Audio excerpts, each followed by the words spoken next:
میری شیعہ قوم پرامن قوم ہے.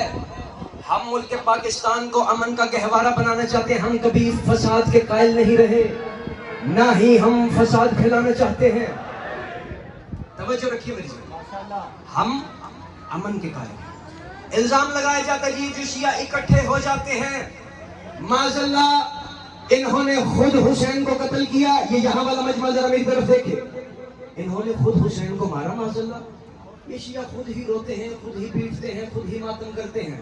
میں مذہب شیعہ کا ترجمان ہونے کی حیثیت سے، بادشاہ حسین کا سب سے چھوٹا ذاکر ہونے کی حیثیت سے، میں مائک پہ کھڑے ہو کے اس چوک میں نوشہرہ برقہ میں کہہ رہا ہوں، الزام لگانے سے کبھی قاتل بے نقاب نہیں ہوتا. جاگنا جاگنا جاگنا، الزام لگانے سے کبھی بھی قاتل کا پتہ نہیں چلتا. ایسے تو جس کے جو جی میں آئے وہ کرتا جائے، اس پہ الزام لگائے وہ قاتل، اس پہ الزام لگائے وہ قاتل.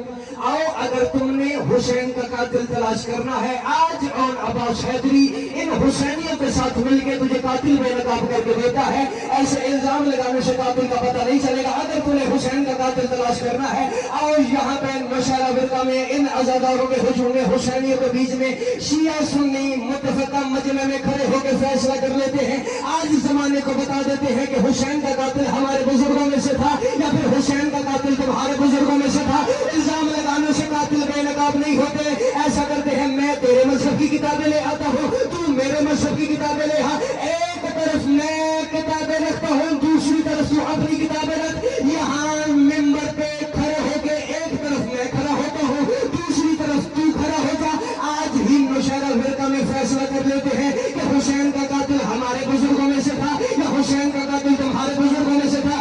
الزام لگانا بند کرو. 1400 برس بیت گئے ہیں، ہم ممبر پہ کھڑے ہو کے عزاداروں کی موجودگی میں میں بھی حسین کے قاتل